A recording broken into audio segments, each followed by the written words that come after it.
Consider supporting this podcast on Patreon.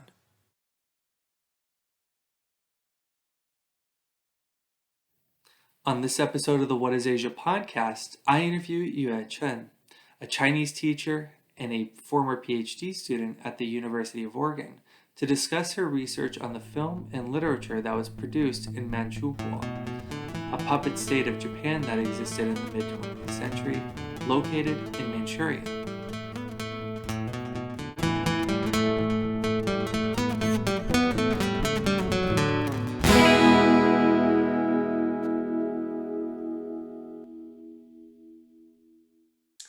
Yue, thanks for joining us on this episode of the What is Asia podcast. Thank you for having me. So in the previous episode, our viewers will know when I was talking with Jeffrey Guarneri that he mentioned a little bit about Manchuria. And so for this episode, I wanted to sort of dive a little more into, well, what is Manchuria? What is Manchukuo? Which is something that you focused on for your dissertation. Yeah. So for those who don't know, who are coming in completely cold, can you start out by giving a brief description? What is Manchuria? What is Manchukuo? What is the history behind this? I know that's a big task to sort of describe this, but if you can sort of, help people understand this in a few minutes, what would you say? Yeah, sure. So Manchuria is an area in northeast China. It's adjacent to Russia, Mongolia, Korea. So it has the historical geopolitical value. And the last empire in China was the Qing Empire. They came from that area, the Manchu area. So Qing Empire regard that area as a forbidden land. It's where they came from. It's where their grandfather, their ancestors rested. So it was geopolitically important to China and the neighbor countries. And at the beginning of the 20th century, Qing Empire collapsed, and Japan realized the importance of its value, and Japan has also occupied Korea at that time. So, and Russia was next to Manchuria. So that piece of land became very important among Russia and Japan. Russia failed in the war with Japan. So Japan took the opportunity to take over Manchuria through the 2021 demands. They had leased territory in northeast China. They had a lot of business investments. They have investigation, agriculture investment. They also mobilize a lot of people, move to live in that area. This is before that this is between 1902 to 1932. So until 1932, Japan really wanted to do something because the Soviet Union power grew in that part. So they really want to do something to consolidate their power in northeast China. And they got the last emperor from Qing Puyi, and they coerced him to work with them. And they established the nominal nation state Manchukuo and made Puyi as the first chief executive and later the emperor of Manchukuo. So Manchukuo existed from 1932 to 1945 when Japan lost in the Second World War. And it made the nation state very interesting because according to its Chinese name, Manchukuo or Wei Manchukuo, the fake Manchukuo, It is a guo, a nation state, but it's kind of Japanese colony. However, it has its territory, its government, the head of the state, and citizenry, but no power. So after the war, no power, no government acknowledge it as a real nation state, but it existed as a real nation state for over 14 years. So this is a very complicated and interesting history of Manchukuo. Hmm. So one thing that you take particular look at is the film and literature that was produced by Manchukuo during this period. Uh, One thing that in the materials that you sent me that you put particular focus on is the Manchurian Motion Pictures Association. Yes. Can you talk a little bit about that? Yeah, this so Manchuria Motion Picture Association was established as soon as Manchukuo established. It was also established in 1932.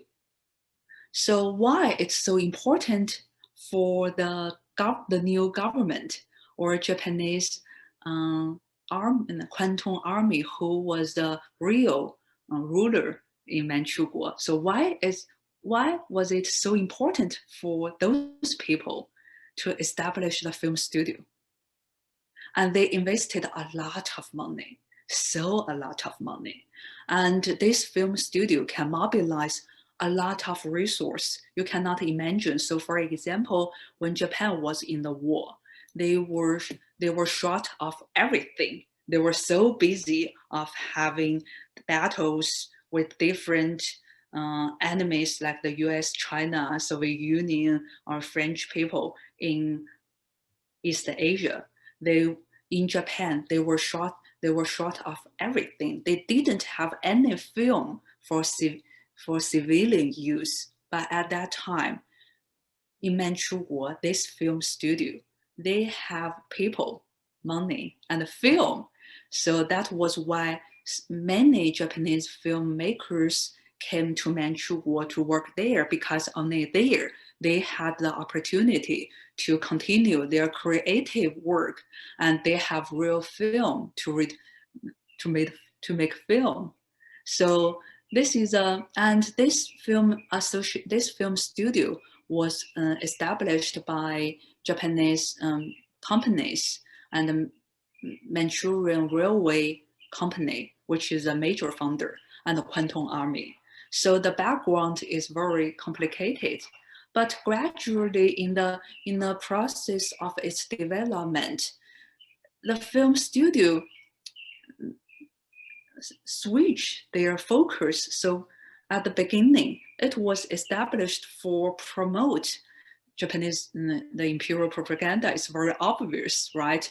But in the process of its development, the film studio gradually not realized, gradually they wanted to make film for Manchurian, for people in Manchukuo. And the Manchurian in the context is not the Manchu ethnic group. It is Chinese, Manchurian, Russian, Japanese, Korean people who lived in Manchukuo. So they wanted to make film for these multi-ethnic groups who actually had a life there. So yeah, this is what interests me. And that's the next question that I wanted to jump into, because Manchuria is interesting in that it borders Russia, Mongolia, China, Korea, and then of course it's a puppet state of Japan.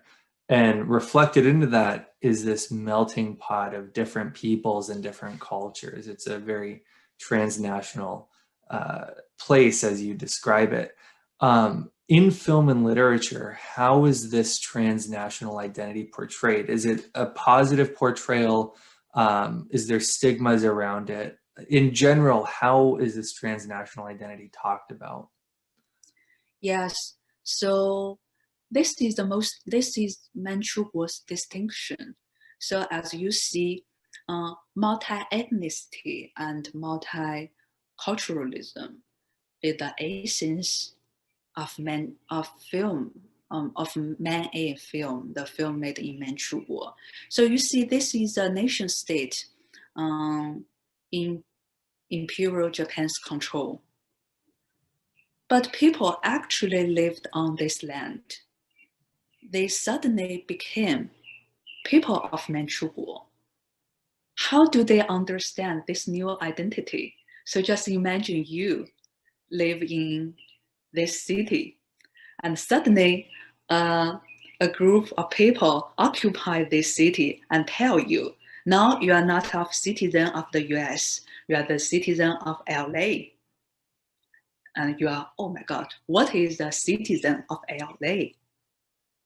You have to cope with this new identity and and the new culture, and every power also tries to define, trying to tell you, oh, if you do this, you are the citizen of LA, and so did the people in Manchukuo. They suddenly become modern citizen. They didn't know who they were before. They were Japanese, Korean, the immigrants who lived in this area, and suddenly they became citizen. They have to understand who they are now, and they have to understand how to connect their past to their current reality. And they also want to know what will happen to them in the future. So how to do this? Film and literature helped. Film and literature helped them to understand, why do you want to be a modern citizen here? And what is modern? What is citizen? And why do you want to live here but not China and other place? So in Manchukuo's film, they depict or they imagine. So here we're not talking about the reality in Manchukuo. I only talk about the representation in the cultural productions like film and literature. So in the film, they foreground a transnational film star. Her Chinese name is Li Xianglan, and her Japanese, she was a Japanese, but she was portrayed as a Chinese girl on the screen, and she was known by her Chinese name, Li Xianlan. She's a very good singer. She's a super film star. She could speak multi languages, and she is very athletic. She is educated. She is a working woman who lives in the cosmopolitan center in Manchukuo, in Fengtian, Xinjing, or Harbin. It's as fashionable. Those cities are as fashionable as LA, like now. So she's this kind of independent working girl who has who made her own life in the cosmopolitan centers. And she's also very healthy, athletic. She largely embodied the image of Manchukuo. So jumping on the tail end of your question here, where you're talking about this female movie star, you also mention in your work how representations of women in film and literature were very important for them. Can you go into why was these representations of women so important in Manchurian film and literature? So you see, when film entered to East Asia country like Japan and China, female image in 1920s in Japan and China have been very interesting. We see the female images in Japanese film tend to be if in the city. So if it's a story in the city, the women tend to be prostitutes, fallen women who couldn't survive in the modern city. They didn't, they were so helpless when they were situated in the capitalistic culture, the consumer culture, the city culture. Women lost. They couldn't survive. And so we see a lot of this kind of women in Chinese film and Japanese film in 1920s, 1930s. And at the same time, in Manchukuo, we see this image of a Manchukuo woman. So she made some film. There were some film. She was portrayed as a woman who fell in love with a Japanese colonizer. It's a very stereotypical colonial romance. It largely existed, but gradually, the film studio changed their narrative. She was portrayed as this work as a woman who has a job. She could be working in a company or a teacher or let me see, an artist. Anyway, she's a woman, has a job. She can support herself in the city. So she's not the victim of modern culture. She's not a victim of capitalism. She can, yeah, she can claim her independence and survive through her work. So this makes me, yeah, very interested in this kind of narrative. Obviously, not obviously, or people at that time trying to imagine what kind of life they will have, and this and Li Xianlan's film present to them, this is a modern life that you can have. You have, which is personal independence. So here, you can claim your personal independence. You have the autonomy of your body. You can move freely in the city. This is personal independence. And the personal independence help people to imagine a national independence. So this is why, yeah, the female image is so prominent in Manchukuo film. You also talk about how peasants in Manchuria were framed in in this new context of colonial modernity. Yes. So, first of all, what do you mean when you talk about colonial modernity? But also, how were peasants framed in this new context? Yes, so colonial modernity is a concept we are very interested in my East Asian study field.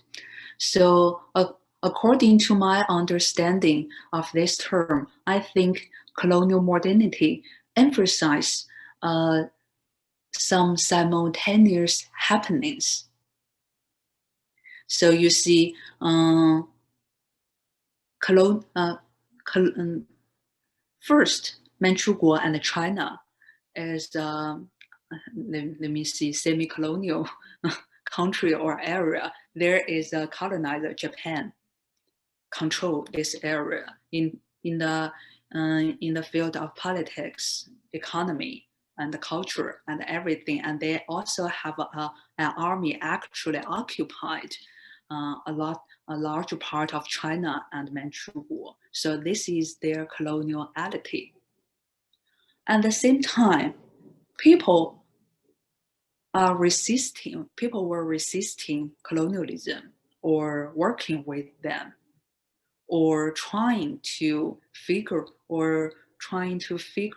out a different way to sustain their reality. So that kind of meant the different attempts of legitimize people's existence, identity. It can be collaboration or resistance. Anyway, that kind of reality. And it's a lot of different reality also coexist with colonialism in China. So this is how I understand colonial modernity, because this is the modernity that Chinese people and Korean people and people in Manchukuo, they have to live with. They were colonized, but they are semi-colonial. They had to define their being in their time and understand what did modern mean. So modernity to people in the US is industrialization. It's a development of capitalism. It's a booming market, and jazz, film, music, and everything. This is modernity to the US. But to people in Manchukuo, it's totally different. It's imperialism, it's war, it's occupation, and their resistance and resistance to or collaboration with this reality. Mm-hmm. Um, and I guess just as for the second part of that question, can you talk about how peasants, as you mention them in your work, how do they fit into Oh the yeah, I'm narrative? sorry, I forget Yeah, that part. yeah. So you see, the film studio was so interesting. They made they made a lot of feature films, and it talks about the city life, the urban life, and conjure up an image of middle class life for Manchukuo people. So that is an imagined community um, created in film production. At the same time, they invested a lot of resource to make documentary, and those documentary focus the peasants' life in Manchukuo. So Manchukuo is a very huge area. I think it's large as Texas. So that big part of land, and the agriculture in Manchukuo were very promising. A lot of Japanese farmers, they broke in the 1920s financial crisis. They couldn't have a life in Japan, and the imperial government mobilized those broken, bankrupted farmers to migrated to Manchukuo, promised them a new life, and there were also a lot of existed peasants in Chinese peasants, Mongolian, and multi-ethnic peasants in Manchukuo as well. So they had to live with each other. This is a reality. What interested me is that is why agriculture and peasants' life were so important for filmmakers to define modernity. And obviously, they capture the modernization of agriculture and the very promising country life in Manchukuo. This is part of it. But what interested me is their definition of modernity included those marginalized people. So when we think about the modern life in the US in 1920s, it's in Chicago, it's in New York, it's not in Illinois or those agricultural area, but in Manchukuo, yeah, agricultural life and peasants' life were included in their definition of modernity. That is a part interested me, but I haven't yeah, get into that area. Yeah, I just had a couple questions before we wrap up. One of which is I want to talk about the reception side of this film and cultural production. Did the average person living in Manchukuo at this time, did they think of this as propaganda, or did they actually buy into it? Did they actually believe in this sense of modernity that was being presented through film? So this is a very hard question. So first, it's hard because people didn't want to talk about it. After the war, Jap- Japanese people in Manchukuo were sent back to Japan. and they they were treated as a shame of the nation. So people in Japan didn't want to talk about them. They believe they made people, the Japanese people in Manchukuo made the war. They should be responsible for the failure. So they were not welcome in Japan. And Manchukuo, the existence of Manchukuo were not welcome in the Republic of China nor in currently PRC. So it's a taboo. And because of this, the real people who lived in Manchukuo or grew up in Manchukuo, they had to cope with the new discourse. And for the very small, I have read very small amount of oral history that conducted in recent years. Some Chinese scholar and Japanese scholar went to northeastern China and interviewed those people who grew up in Manchukuo, and their attitude toward the nation state and the film production were very different. So some of them they all claim that they hated the reality. They hated the history. They found it's very shameful to be a Manchukuo citizen. But there are also people. So you see, so Japan occupied Manchuria in early 20th century, and the nation was founded in 1932 and collapsed in 1945. There were two generations grew up at that time. They probably born before the founding of Manchukuo. They went to school in Manchukuo, and through the whole of their teenager life, they were Manchukuo citizen. It was their reality. So some of them went to Beijing and they said go abroad. They didn't think they were part of China. They believe they were go abroad. They went to a trip to another country. This is how they understand their reality. And in terms of film, so the the film studio spent a lot of money to make film, but there were not so many successful productions. First, people still found the film made in Shanghai had better quality. And second, people people disliked the propaganda in those films. This is why later the film studio didn't want to produce propaganda film. They created this image of independent woman. They tried to depict real life, some story closer to real life in Manchukuo city, and after that, the Man and film was better received by people in Manchukuo. The film studio often organize a symposium, invite intellectuals and theater goers to sit together and discuss, ask for their critics to improve their film production. And people were participating in the film production and their quality were improving.